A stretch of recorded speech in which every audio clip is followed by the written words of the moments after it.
All right, what we're going to cover today is another scenario with the NXG through frame slide brought to you by Norco Industries or BAL RV Products.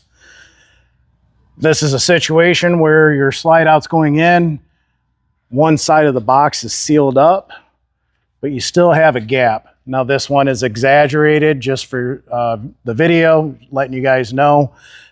Typically this would just not quite be touching the bulb seal. Situations like that where you're just not getting that nice tight seal on both sides of the box.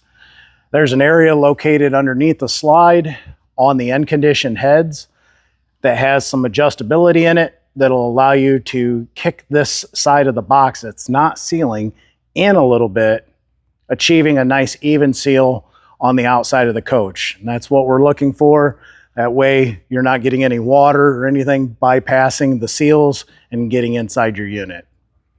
So with that, I'll go ahead and cycle this room out a little bit and we'll show you underneath the slide where to go ahead and make those necessary adjustments. All right, now that we're under the unit, we're looking at our end condition. We cycled the room until we were right about that halfway position. The room's about halfway in. We still want it on the room bar and on its way in. We don't want to run it all the way out and try to make this adjustment.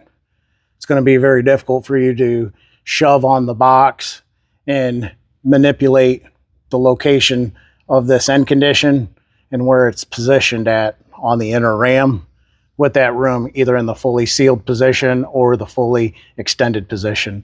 So with that, we know that the room needs to go in on this end. This is the non-actuator side that isn't sealing up in this situation. Or we also call it the slave side because it is slave to the drive side. The only thing helping this and keeping everything in time is a cross timing shaft in between the two rams at the gear pack location. So what you're going to want to do is there is slotted holes in the bracket itself going through holes mounted into the inner ram. They're a 3/4 inch head on the bolt and a serrated nut on the back side.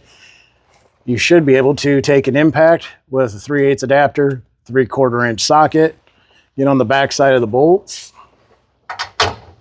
or the nut, loosen them up.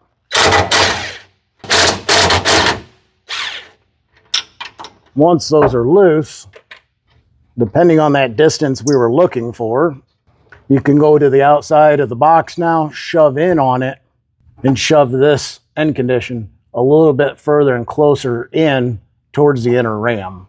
We'll do that now. Get on the outside of the wall of the coach and shove that head in a little bit until you've achieved that, that distance that you're looking for. So you're ensuring that you're getting that nice tight seal on the inside, the outside of the coach, up against the main wall of the unit and up against your bulb seals.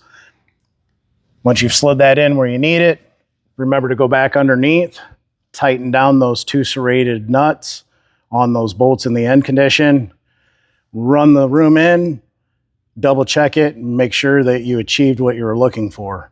If you've maxed out on this slave side or the non-actuator driven side, check the other head.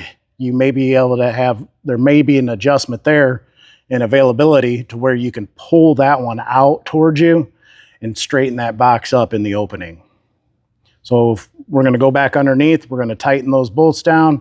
We're going to cycle the slide and ensure that we're getting that tight seal we're looking for. I'm going to go ahead and tighten those nuts back to the 3/4 inch head bolt going through the end condition and the inner ram.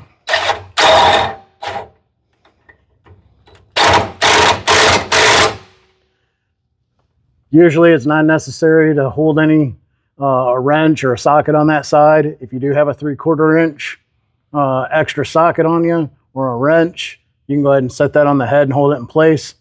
Typically that serrated nut will free spin and then tighten up, and the knurls on the back side of that serrated nut will lock it into place.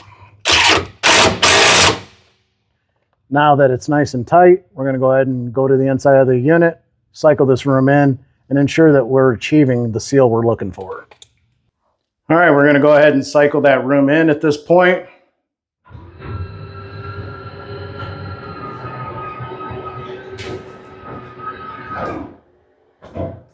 Now we have a proper seal from the top to the bottom on that side that was sticking out. And our adjustments are complete, and we fixed the problematic issue with potential water getting in and wind, air, everything else by making sure that room was sealed tight up against the bulb seal on both sides of the box. Now that we've achieved a nice tight seal from the top to the bottom and on both sides of the box, there's another situation that can arise on the outstroke. If you're having a situation where the room's not sealing in the out position on one side of the room or the other, go to that side that's not sealing, and you're going to reverse this process. Instead of shoving in on it, trying to get the seal on the outside of the coach proper, you're going to loosen those same 2 bolts and the nuts up, the 3/4 inch, shove the box out a little bit. That's going to, in turn, it's going to move the end condition out away from the inner tube or the inner ram of the slide out, tighten them back down, cycle the room all the way out, and ensure that you're getting a nice tight proper seal and up against the inside of the RV wall or sidewall on both sides of the box. So you're just reversing that process. Instead of shoving it back in, we're actually kicking it back out, making sure that we're getting that nice tight seal on the inside in the outstroke.